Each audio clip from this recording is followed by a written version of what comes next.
Okay, I'm recording it to the cloud right now, and before I forget, I have that spreadsheet that gives you all of the meetings and stuff that I've got recorded to the cloud, gives you the link to click the playback and the password. I already filled up, or this recording will probably do it, filled up my Zoom cloud, and they want to charge me money. So what I'm in the process of doing right now is downloading all those videos that we have in that Zoom cloud, and I'm going to end up putting them in a private room on my YouTube channel. I'll give you guys all of that information so that you can access this or any other meeting anytime you want. All right. So if you got all of the messages, which I know you did, you know that next week we're going to be hearing your guys' spiels, your 2-minute or so stump speech, can of corn speech about what a BRBC is and why you should sign it as a buyer. It's going to be like an introductory spiel to a buyer about the BRBC. Why are we doing this? Why am I making you do this? I am confident, I am supremely confident that as we go into the new phase of real estate post-August, whatever it is, 12th, 17th, 15th, I don't even know what the day is anymore. But as soon as MetroList changes over and they change the rules, there's going to be a lot of clients, a lot of agents, a lot of everybody that says, hey, okay, what is this new form and what does it mean? What is it?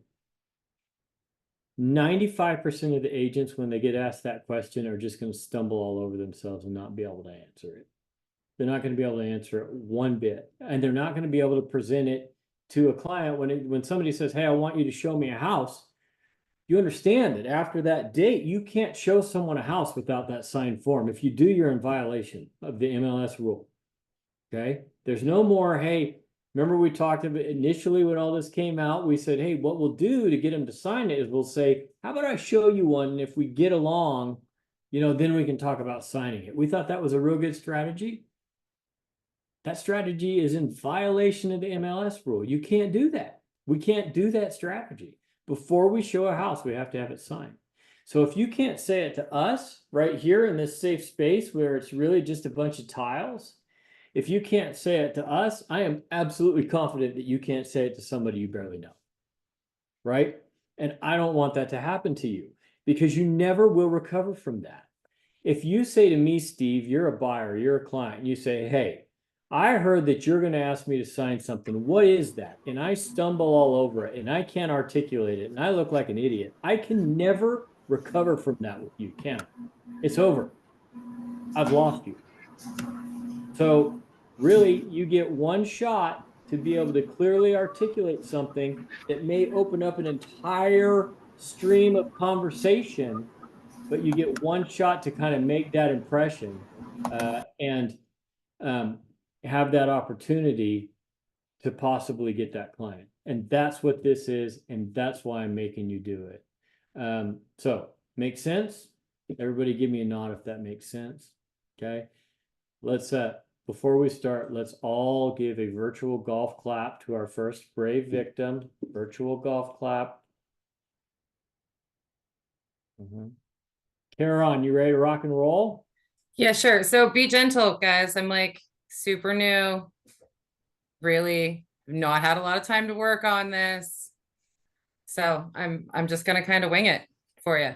We're going to be gentle and we're going to give you very constructive, if any, but really good feedback about how it might be easier for you. I know this isn't easy, so All right. unless you're me, it's not easy. So I'm much better at like a person-to-person conversation than I am a group of people on Zoom. Gonna be honest with you, I'm not a in front of the room kind of gal, but like I'm starting to figure out why I make you come on Zoom all the time. Yeah. Right? No, I get it. I get it. I get it. I'm here. Okay. All right. All right, ready to do this? Do it. All right. So thanks for meeting me with me today. I wanted to get started by going over a very important contract that we need to discuss before we can ever set foot in a house together. It's the BRBC. It's our buyer representation broker compensation contract. I know that word contract can be stressful, and I want this to be comfortable, and I want you to be confident in what you're signing. So first, you should know it's not Oh my gosh. All right, take a breath. First, you should know that you can cancel at any time. If you feel like you don't want to go forward or I'm just not a good fit for you, feel free, not an issue. Right. Second, I want to explain to this why this is benefit for you. First, it goes over all of my responsibilities to you as an agent. It completely discusses my fiduciary commitment to you and what's expected from me along the way. This ensures that we have clear communication and our expectations are clear moving forward. Second, it goes into the compensation. Yes, it is a new thing that the buyers are required to pay their agent. However, I want to assure you that we have many strategies to get our compensation through the seller. If there's any questions about this, we have added an addendum at the end of the contract. We can go through that to make sure that that is all clear to you. There are common questions, one of which is, if you buy a house with another agent, are you required to give me any compensation? The simple answer is no. I'm only required to be compensated if I am directly involved in the purchase of the house. So if you feel confident and comfortable with me, I'd like to go ahead and get this signed so we can start moving forward and help you find your new home. Yeah, really, really good. Appreciate it. Good job. I'll go first. I only have 2 points, and these are very nitpicky points, but I think that you give it some thought. Yeah. Replace the word contract with agency agreement. Okay. All right. I think sometimes the word contract is scary. In fact, you said that in your spiel, right? People just kind of go, whoop, contract, you lost me. Try agency agreement. And the second thing is towards the second half, you said it is true or something to that effect that buyers are now required to pay their agent. Shift that to something like ultimately you may be responsible to pay my commission. However, we have A, B, C, and D that we're going to try and employ. Again, those are both that as it was written, it was very good. Those are just really, really nitpicky things. I think you did a really good job on that. Okay, thank you. Anybody else? A little input for her? I thought it was very well done. Appreciate it. No, I agree. It was straight and to the point. Okay. And I thought I'll that add sounded too, it's amazing and very confident, and I'm really looking forward to working with you. That was beautiful and so smooth. I'm like very impressed and jealous. Thanks. yeah, Thanks. the way you framed it it sounded like you knew exactly what we were talking about and you were very comfortable with it. Great job. Awesome. Well, that was way less scary than I thought it was going to be.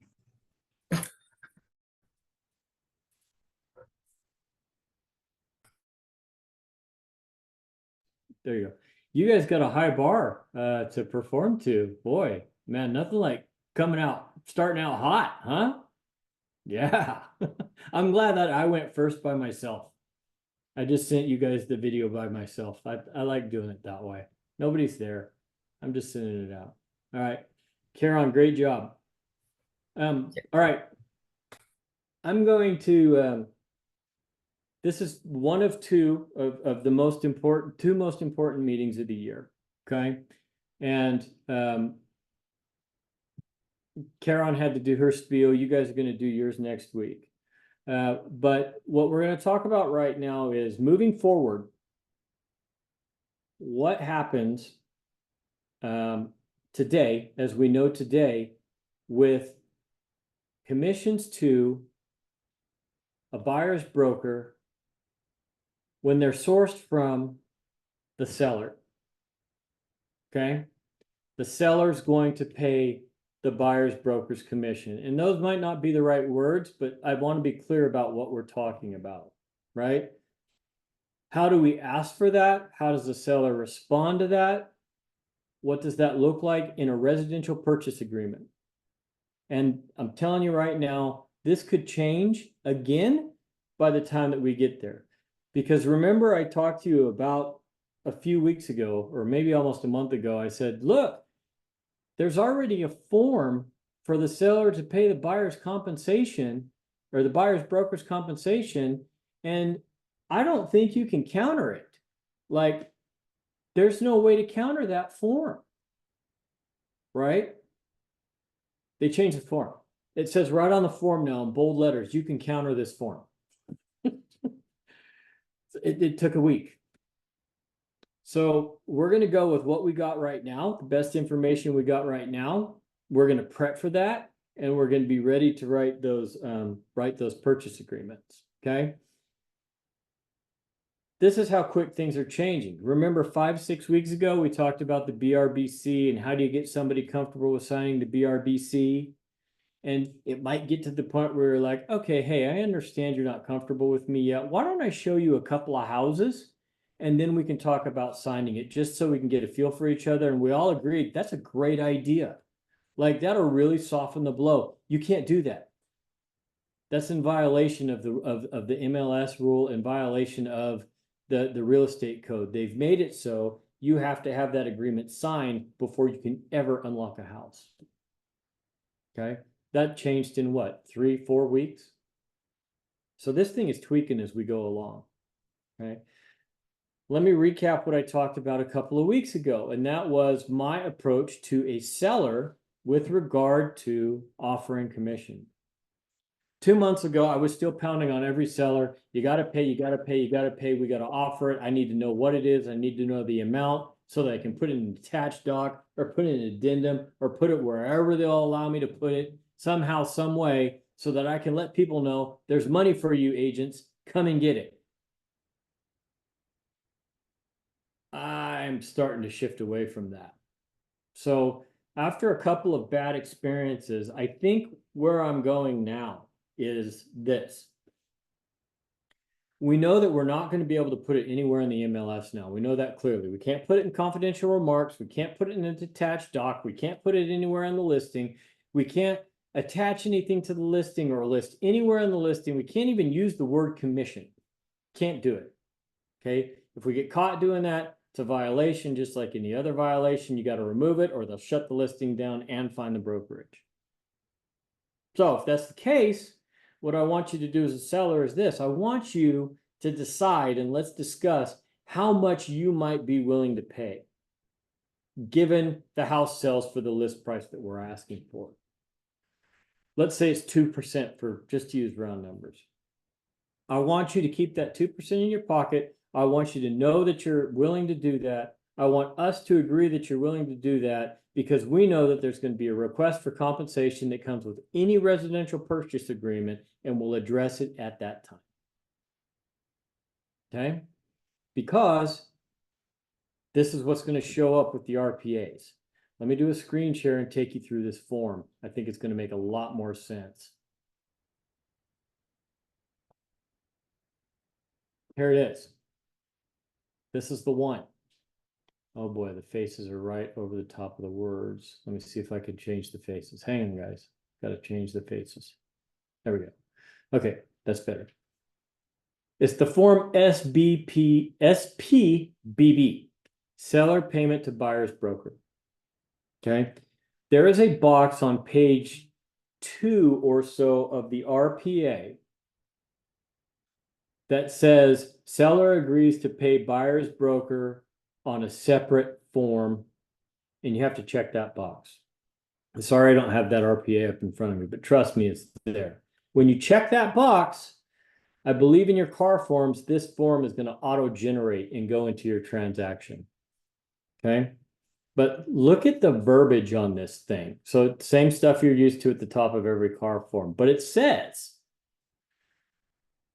only use the form if the buyer and the buyer's agent have already entered into a BRBC. Okay? We know that's going to be the case because that's what it is. The buyer has an obligation under that BRBC to pay the buyer's broker's compensation pursuant to the representation agreement after first deducting any amount that the buyer's broker will get somewhere else. Okay? Let me break that down for you. Remember, we talked about the BRBC and the ABCD. If you say I get 3% in the BRBC, that's all you're going to collect from that transaction. Okay? Meaning that if there's some kind of compensation coming from another source, whether that be a co-op, conversation, whatever, you can only cap it out to that 3%. The buyer's only obligated to pay you 3. The transaction is only obligated to pay you 3. You don't get to, if you get clever and start getting commission sources in the forms of credits or whatever, you don't get to keep anything beyond 3. If you do get commissions in excess of that 3%, let's say you get 4% in total commissions gathered, you got to refund that to the buyer. And the last condition for using this form, the buyer is asking the seller directly. A transaction is a transaction between a buyer and a seller, right? So the buyer is asking the seller directly, pay my broker all or a portion of the balance due under my representation agreement with my broker, my BRBC. Okay, so Brendan is my client. I signed a BRBC with Brendan that said, you're going to pay me 3%. I'm going to try and get it 18 other ways, but ultimately you're responsible to pay me 3%. This form within my purchase offer is asking the seller to fulfill my agreement to Brendan. Here's the new line. Seller may accept, reject, or counter this term, as with any other term in a buyer's written offer. Okay. Then we have the good old can of corn notice. Real estate commissions are not fixed by law, set by law. And then we get into the form. Can I ask a silly question? Go. What if they counter, you know, that because the seller says, no, I'm not gonna, I'm countering 0. And I guess that's kind of a moot question. You have to, I don't know. I'm sorry, I have a headache. I was just thinking, what if they counter and somehow like you ended up with nothing? Like you're the buyer's rep and you just end up with nothing. I mean, how do you, I guess that won't happen. I'm sorry. Oh, no, very well could happen. So ultimately, it's a good question. Officially under the BRBC that you've executed with your buyer before any of this ever takes place, the buyer has said, I will be ultimately responsible to pay you, but I know you're going to try and get the money 18 different ways. Okay. If it got right down to it and you were unable to negotiate a commission from the seller, one of two things can happen. The buyer can decide to pay you that commission from one of their avenues of being able to pay, or the deal can blow up. Before that ever happened, if I was an agent, I would say, great. If that's the only term that you don't like, if I've written $500,000 for your house and I've asked for 3% on a commission, and you've said, hey, you know what? I like everything else, but I'm not paying a commission. I'm going to say, how about if I write 3% over 500 and then you pay me? You still get your 500 and I get my money. So that would be my move if a seller came back with, nope, we're not paying you anything. Okay. So the terms on the form, a buyer's representation agreement with compensation. What you're doing in this line is you're stating facts. You're stating the facts of your agreement, your BRBC. The buyer has entered into a written agreement to compensate his or her broker blank % of the purchase price or a flat fee of X. Okay. So when you submitted this with your offer, and I should have filled it out for you guys, I apologize. When you submit this with your offer, that is going to be filled in by you. If by chance there is some kind of co-op, and whatever word we can use, we're allowed to use, available for you. You're going to disclose that amount here. Okay, so let's, just for fun, let's say the buyers agreed to pay you, their agent, 3%.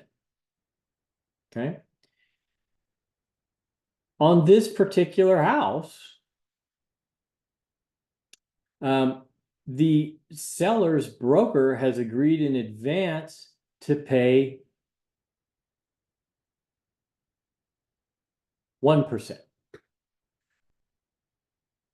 Okay. How much is in play? Somebody. How much is in play? 2%. Right? You signed the BRBC and agreed at 3. Seller, somehow, some way that we're not 100% sure yet how they can do it legally, has disclosed that they'll pay 1. You've got 2 more that you're able to negotiate somehow, some way. Does that make sense to everybody? You with me so far? I can't see all of your faces. Let me see if I can see all your faces. Everybody not. I'm scrolling through you. Okay, good. Number 3, the first thing it says is the seller payment to buyer's broker shall not be greater than the amount in paragraph 1, where you stated the facts of what your contract with the buyer is for. Okay.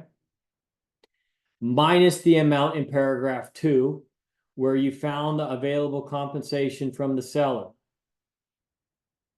Remember I said there was 2% in play?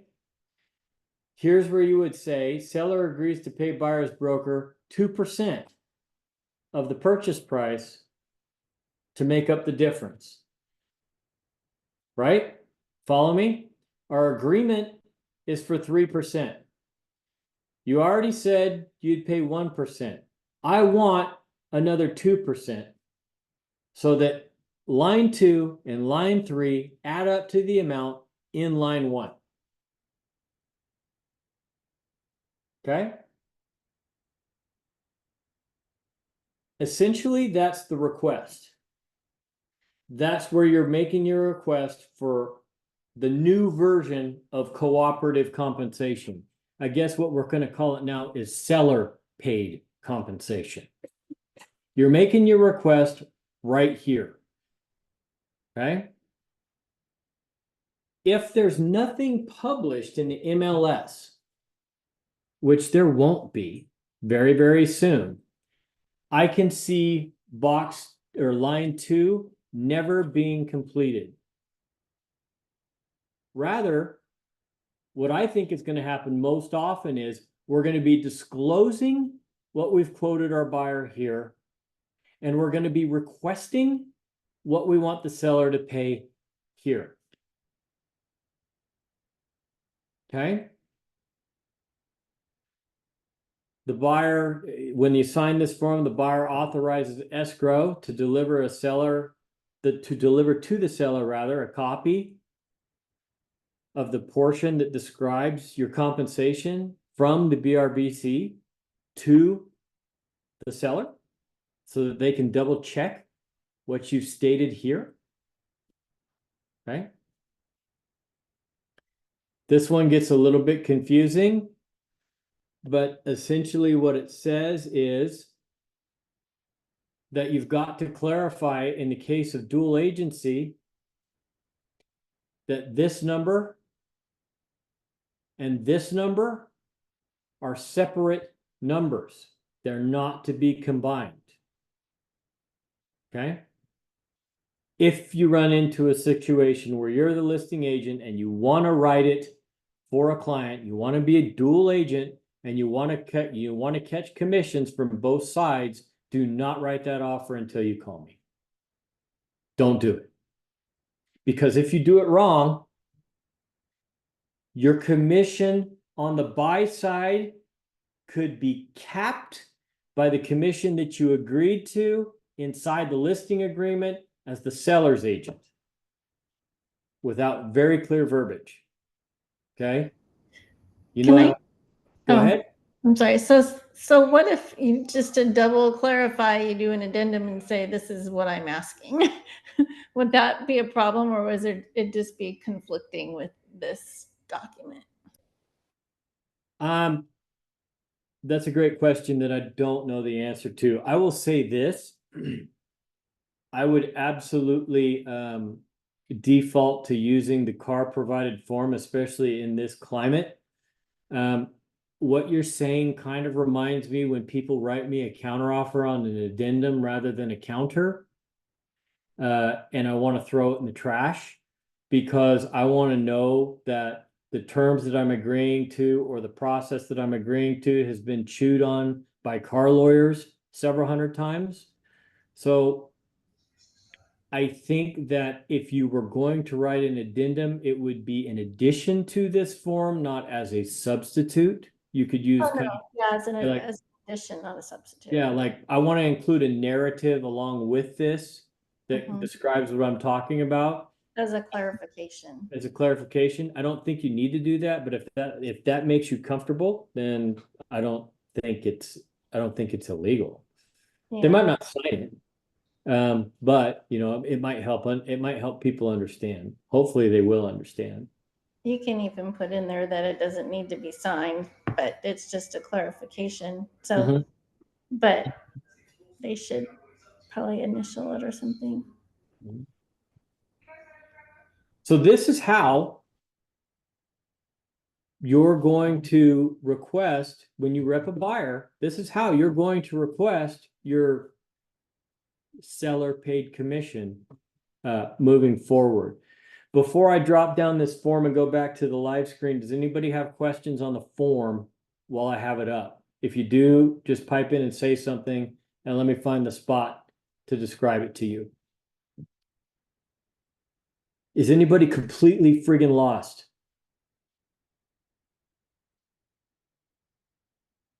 Good. I got a bunch of smart agents, thank God. Okay. No, that really helps a lot. Okay. Just comment. I think Yeah. that the lawyers know that this is going to be very confusing for people, and they're just gonna love it because they're gonna have all kinds of lawsuits. I mean, I think that the car legal assistance is going to get blown up as far as questions on it. To me, I'm gonna might be, how do I turn it off? Stop screen share. No, I don't want to do that. I don't want to do that. Escape. Oh no. Oh no. Oh no. Oh no. What did I do?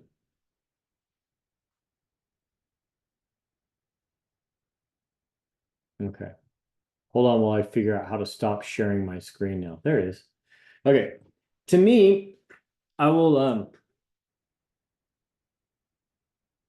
say this. I think, like I said before, I like the fact that we're going to be establishing a rule that says that we have to sign an agency agreement with a buyer beyond an AD, a more detailed agency agreement with a buyer beyond an AD. I like the idea of a BRBC.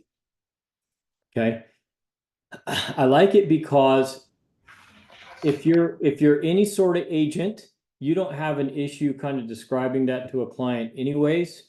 It's not going to be that uncomfortable once you get used to the form. Once you understand what it is, you're going to be able to talk about it really, really easily. And I think it it locks in a client as long as you're doing a good job for them, right?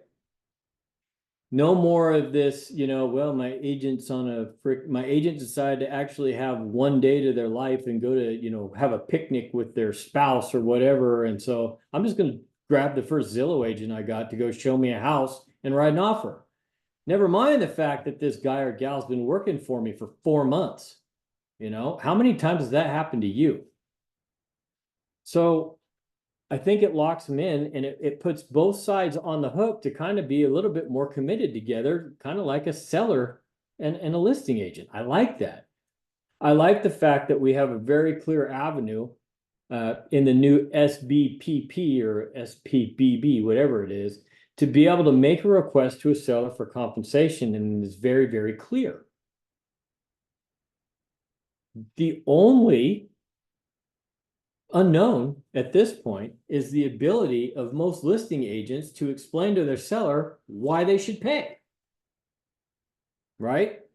And I think that most people that list property on a regular basis are going to be able to articulate why this is important and why it's a good idea for them to pay. Yes, there are going to be those that probably don't have any business listing of property that completely botch this up, and they'll take a strong position to the otherwise, and they'll say things like this. Well, you know the new law, we don't have to pay anything. I don't even know why you're asking. I can hear it.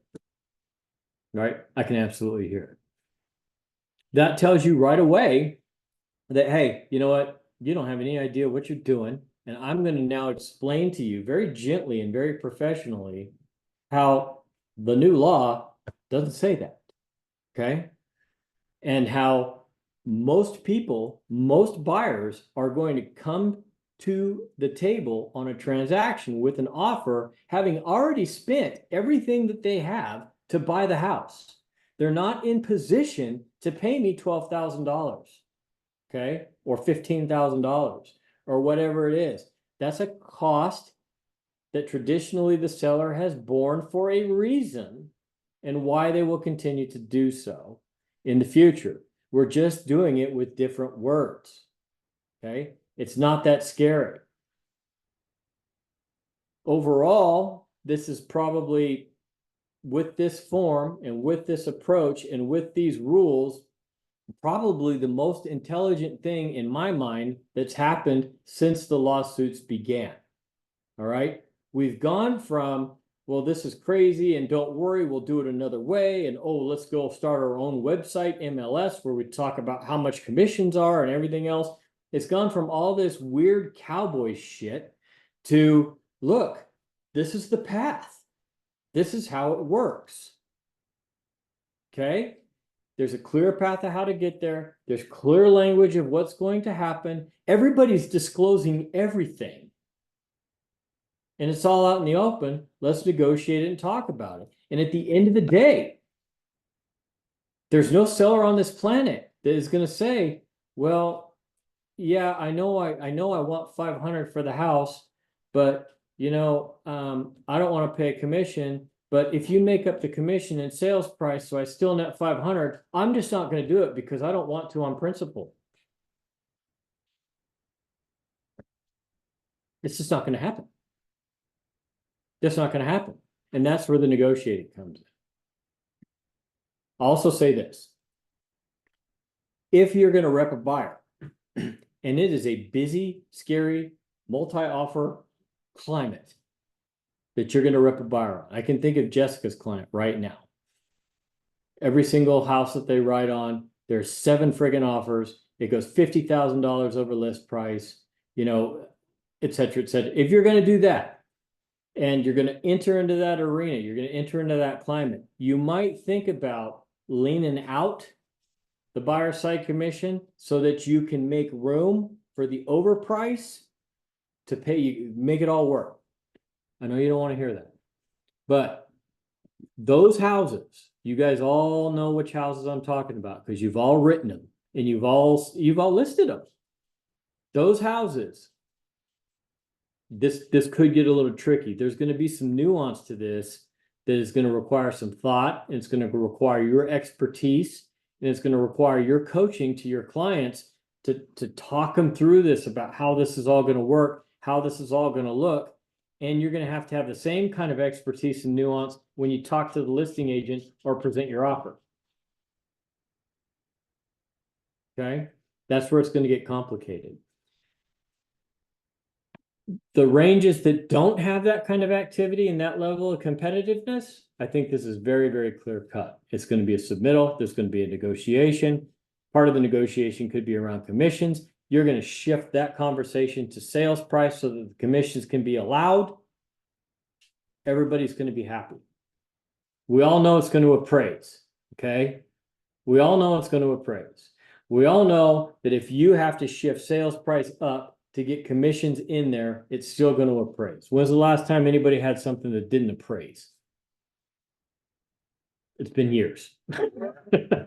So that's the strategy. That's where we are today. That's what it's going to look like. Seller side and buyer side.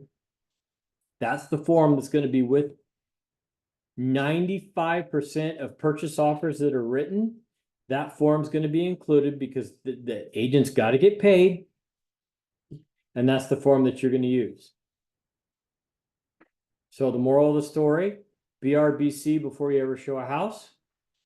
Use the cut and paste addendum that I put in your new agent folder that I shared with all of you for the commission breakdown, how much you get paid, the things that you're going to try to get the commission, that the buyer is, I sound like Joe Biden right now. The buyer is ultimately responsible to pay the commission, but that's probably never going to happen. Share the form with them and show them this is the form that I use to make a request to the seller to pay me. I'm not just talking gibberish here. This is the form that we're going to submit with your offer. Okay. Then when you get to the point of writing an offer, call me first until you do a couple of them. Let's walk through it together. Let's make sure the form's filled out the right way. Let's make sure you have all your ducks in a row. Let's talk about the verbiage that you're going to use to submit and what you're going to tell the listing agent. And after 2 transactions or 2 offers, this is going to be old hat and you guys are going to be pros, and it's not even going to be a big deal. It's not even going to be a thing. Not even going to be a thing. Okay.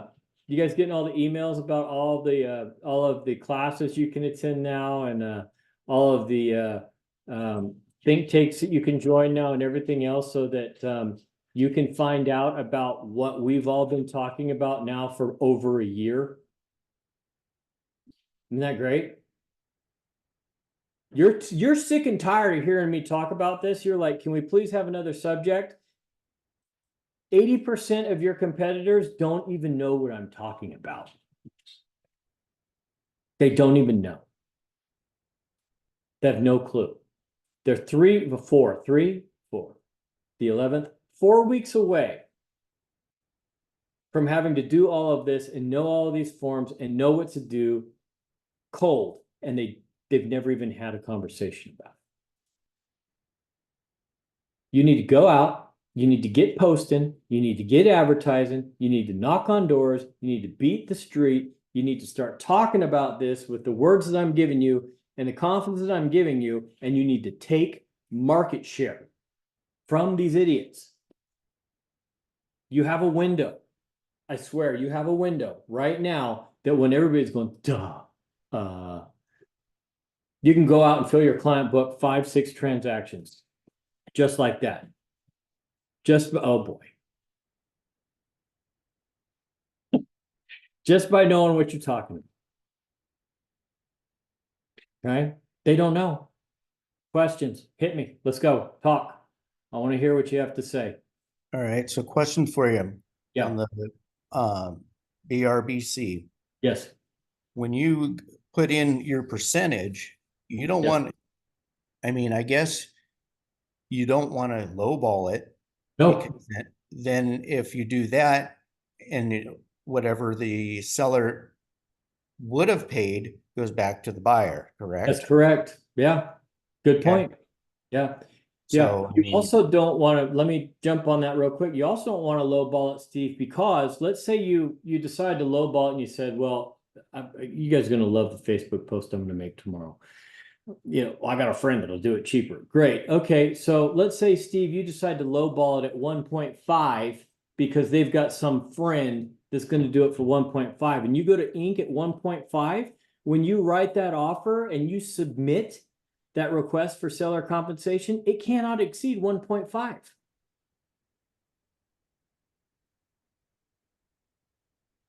So you're better off to write 3.5. Only get 2 and then do an addendum with your client to the BRBC that says, just kidding, I'll take 2. yeah, Make sense? that's what I was wondering. I mean, you want to, you definitely want your number up there, you know, that way you can work backwards, not because you can't go forward. Can't go forward. That's a really, really good observation and a very important point. I'm not signing one for less than 3 because I know I can go backwards. I know I can give some back, but I'm not going to limit myself by going in at 2 and limit myself how much I can ask from the seller. I've got to disclose to them on that form what my cap is. I think that's a good thing to, once you bring that to your buyer and they see that big number, to explain to them, hey, this is the cap. It can always be less. It Boy, can't be more, that's a huge point, Steve. Very, very, very huge point. because it will scare them. Mm-hmm. They're going to see 3% and go, well, I don't want to pay that much. Mm-hmm. You're not necessarily going to pay that much. If the seller doesn't pay that, you and I will go back and work on a less number. Yeah. I'm willing to go backwards with you if the seller's only going to pay me 2. Yeah. Mhm. I'm willing to work with you, not them. Right. I want everything from them. I'll work with you. Right. So yeah, we really have to compartmentalize these 2 groups into buckets, right? I've got my buyer transactional bucket over here, and I've got my seller transactional bucket over here. And there's nothing wrong with explaining to my buyer client that I'm putting 3 on the form, but if I can only get 2 from a seller, I'm going to go backwards with you. But I'm not going to tell them that because I have to disclose what my cap is with you, right? That's fiduciary. You're being totally transparent about what you're willing to do and what you're going to do with them. Hell, you could even put it in writing as an addendum to the BRBC. You know, we executed this BRBC at 3% because that's what I believe I can get from a seller. Ultimately, if a seller only offers me 2.5, I'll take it and we'll reduce the commitment on this BRBC to 2.5. You could write that. So what if you're the listing agent and you made an agreement with the seller that you're, because I've been seeing this on, the neighborhood thing, people, over there at Del Webb, this woman posted something. She was so proud of herself, seller. Oh, I got the agent to list my house for 1.5%. And then another agent came back and said, I would have done it for 1, And so like, if they're putting themselves in that position, then they're like, well, the buyer's agent, they're only, they're charging me 2%, but I don't want to spend, all that money. They're charging me 3%. I don't want to spend that. What are you going to do for me now? Right. The seller's agent. So they're just, I don't know. They're getting a very, because they always thought that they were supposed to pay 6% in this area, which blows my mind. I think people in the Bay Area are a little bit more educated. They know that they can get 4.5% or 5%, not 6%. I don't know. What are your thoughts about how to negotiate with the seller so that if you need to offset, what should you list it at? Like, should you start at 3% or should you start at where? Okay, that's a great question, and I'm going to give you my take on it. Okay, I do mostly listings. I focus on listings, and I list property in a very specific way. We've already talked about that and covered that in other meetings. And if somebody asks me to list a property for less than 2.5%, I tell them to hire somebody else. Because I can't do what I do, and I can't give it the energy that I give it for less than 2.5%. I just can't do it. And then I get this every time. But Damien, you know what? If you would just do it for 2%, maybe you don't have to spend the money on super fancy photography, or maybe you can skip the video, or maybe you can skip the 3D tour, or maybe you don't do flyers.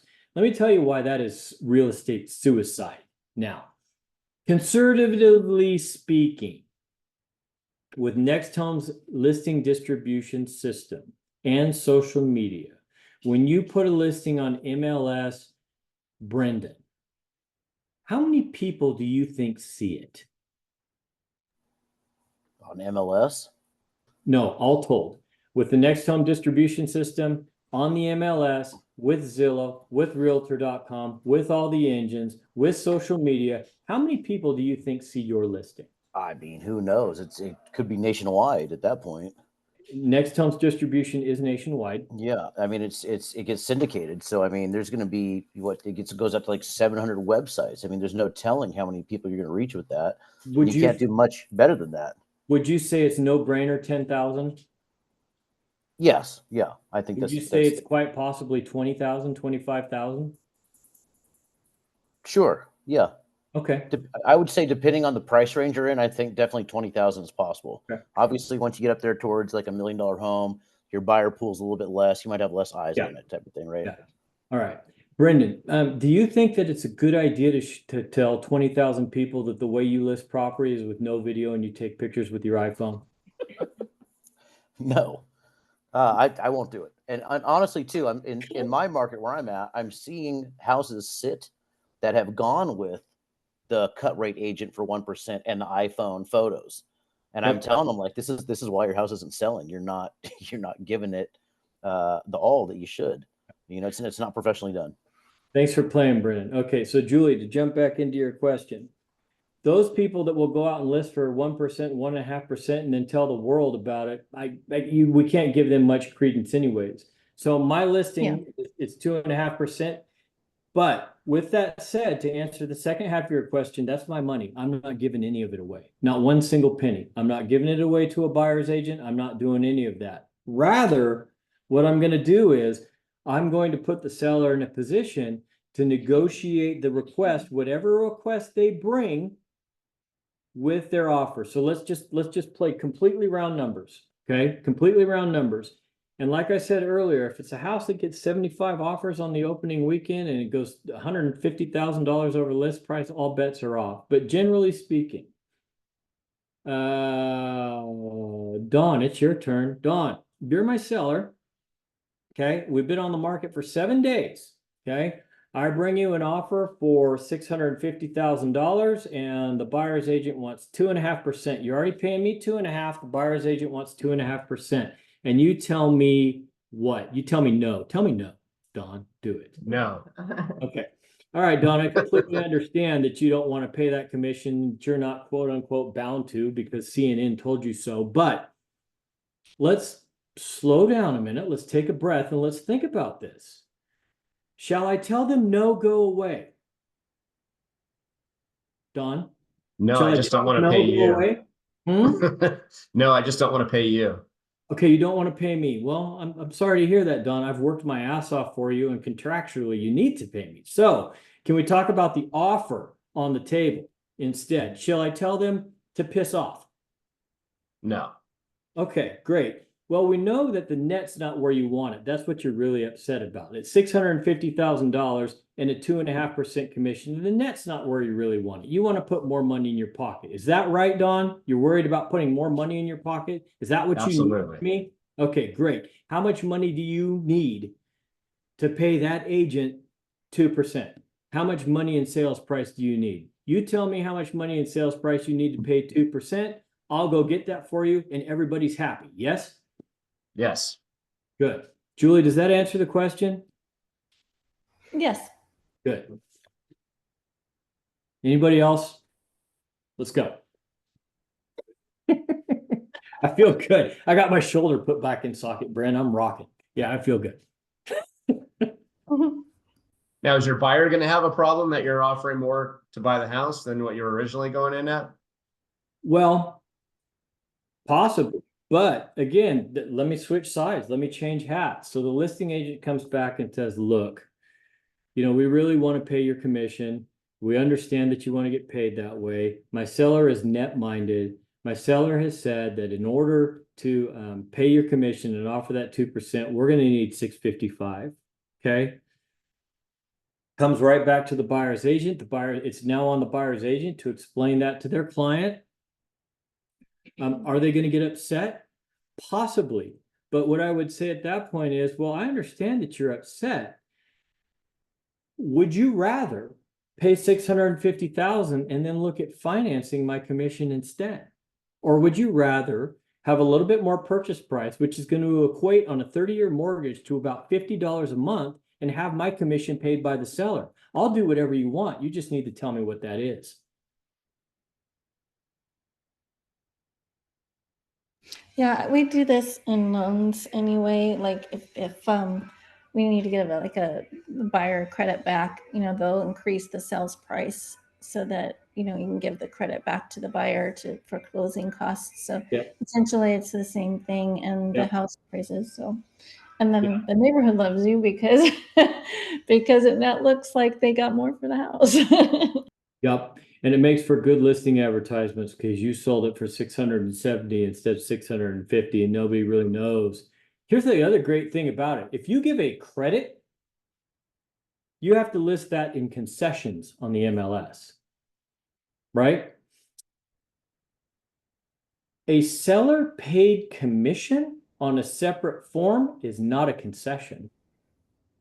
You don't have to list that. You sold it for 670, Don, with no concessions. Yeah, usually people will call, like I called you, right? Before I joined, they'll call to find out what the house really sold for. Because sometimes, you know, it'll report that it sold for this, but really, you know, there might have been concessions or there might have been something different. So you want to find out what did the house really sell for, so you can do your comparative market analysis better. Exactly. All good questions, all good stuff.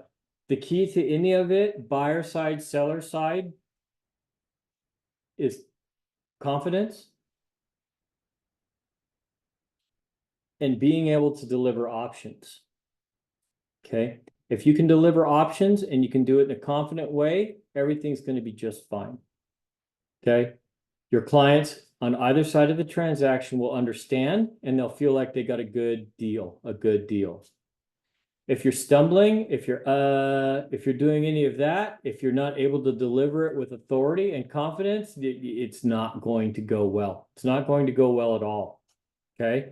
It's no different than the way it is now. It's just an additional conversation that we've never had to have. And now we're having it.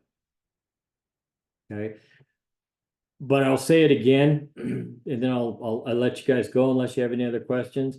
I'm much happier with where we are today with all of this versus where we were just a few months ago when people were talking about setting up shadow websites and putting in attached docs and doing this and doing that to try and figure out some way to make sure that people got paid. This is really, really simple. We're going to ask for what we want to get paid in the offer, just like we ask for anything else. We're making our agent ask at the same time. I don't know this for certain because we haven't done it yet, but I'm pretty darn sure that the sellers of the world are going to expect to see that form coming. I know every seller I talk to is going to know that form's coming. They're going to know. We sign that listing agreement, they're going to know. When we get offers, they're going to be looking for money. It's negotiable and we can counter it and we can talk about it, but expect a request for compensation with any offer we receive. Expect it. Okay. Anything else? 58. Whew, that's a lot. Brendan, go. So as of right now, they have not clarified where the commission's going to go. They're just saying it cannot be on MLS. Correct. Yeah. So Okay. the way that I understand it, it's not going to be on MLS anywhere. I think it will look like this. Listing comes out. You have a client that's interested in the listing. You're going to call and text the listing agent with your regular battery of questions that you would have any other time. And one of those questions is going to be, is there any co-op that's not posted? Any co-op available that's not posted? And if so, what is it? Kind of like commercials like that now. Okay. You write it, you start looking into a commercial property. The first thing you have to ask if you're repping a buyer in the commercial arena is, who's paying me? Is there any payment or co-op coming from the seller, or am I going to get all of my money from my client, the buyer? Okay, so it's kind of like that. Then they're going to answer you. They're going to say, yeah, you know, my seller is willing to go 1% or whatever. That's going to go in the CBC box, line number 2, I believe, of that SPBB form. And then in the C box, you'll be asking for anything beyond what that agent told you verbally or on a text message. But you will not be able to put it on MLS. You will not be able to put it in attached docs. You will not be able to put it anywhere. That's what all the stuff saying that I'm getting right now. Nowhere. I think if they even sense the word commission, MetroList is going to have a bot looking for the word commission on all listings. If they sense it, if they find it, they're going to flag it. No, I'm going to read it. I don't even put it in the notes or anything. Absolutely not. Nowhere. So don't forget to ask what the commission is when you're calling your listing agents. Absolutely. Ask if there's any co-op available, and if so, what's the amount? Just another new question you got to ask. And the question for that is, so when you put it in box in line on that second line there, what, I mean, if they didn't actually put it in their listing agreement, Yes. what goes on there? And so I'm the seller and I go, yeah, I think they're willing to do 1%. Okay. But that's hearsay, or just, I believe they're going to, but they haven't said that in an actual contract. Okay, if it's not if it's not contractual somewhere, I would leave it blank and I would just make your full request in the third line. And so you wouldn't know that until, even if they tell you that, it's not, I don't have any proof that that's true. Except for their signature of acceptance. So let's imagine that you put in there, my cap's at 3, seller's offering 1, I want the seller to pay 2 more, and they sign all that. They're affirming that is in there. Okay. line 2 co-op is real. Yeah. All right. Yeah. Yeah, I would Steve, think that if you yes. do that, that kind of sets the contract right there. You don't have to worry about whether or not, you know, the sellers agreed to whatever. If they sign it, that's the contract. Oh, you're absolutely right. It's completely contractual at that point. Yes. I think Steve brings up a good point, though, as far as, okay, they're saying that they're going to do 1%, but they're not going to show you the contract. I mean, you don't really know if that's in writing or not. Yeah. So you're kind of going on faith at that point, right? And you're saying, okay, I'm putting the 1%, and then what happens? And we're all working through this together at the same time, right? Then you're going, okay, well, now what? What do I do now that the seller wasn't in the contract and the listing agent thought there was going to be compensation, but there's not? Yeah, I mean, really, really good points. And again, if they sign it, then it's real. But I mean, let's switch to the practice side of things. And it maybe the best idea in practice is, regardless of what they say, is to leave the second box blank and just go full tilt in the third box. And that was my thought process on it, is to risk that number in there being assumed. Yeah, no, I kind of like that thought process, Steve, and that idea. I don't care what they tell me, unless you know, they send you something in writing, which they could. But if they don't send you something in writing, maybe it's just leave the second box blank regardless of what they say and put it in there. And then you know what the listing agent's going to say? Well, I told you we're going to pay 1.5. And you're like, well, yeah, I know, but I didn't see the listing agreement. I don't want to bother you for it. What I'm asking for is 3. That's what I'm asking for, all told. So please present it to your seller and let's talk about it. If we need to negotiate it, let's do that. But please present it to your seller as written. If you haven't seen the contract, you know, what they agreed to, you can put anything in that box. You know what I mean? You can put 4% and then the seller was paying 2 and you're asking for 2 more. I mean, it doesn't really matter, right? Because they're going to negotiate on that anyway. So they might counter it. So it's just it's just a beginning point, really, because, you know, they're going to try to counter it. And if they don't, hey, great, that's awesome. It is a beginning point, but I will tell you this, you know, and it's negotiable just like anything else in a purchase contract, but I will tell you this.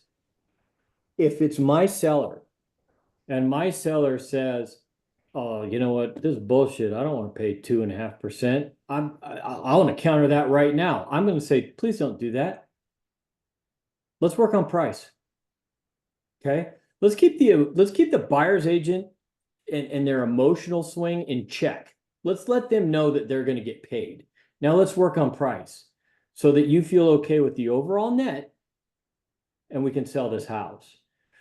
I don't want to be arguing with the buyer and the buyer's agent at the same time. I only want to argue with one person. Yeah, put that back on the buyer's agent to, hey, he's going to be more happy to work with his buyer than at 2% and know it's there and say, hey, we need to come up a little bit to cover it. Then it's just like any other transaction that we've ever dealt with, right? I mean, how many times have we submitted an offer and got a counter on price? No different. So I have to get going, but Brendan, I sent you an invite. So can you just respond to that? Right? Zoom call. An invite. Zoom call. Thanks, guys. I have to run. I gotta go. But All right. See you, Julie. Really good meeting. Thanks. Bye. Okay, guys, anything else you want to cover? Questions? Okay, once again, I'm going to say good job to Karon. Can we give her one more golf clap? Way to get it done. And I'll be hearing from the rest of you guys next week. In the meantime, call me if you need me. I'm going to hang up now. Go sell a lot of real estate.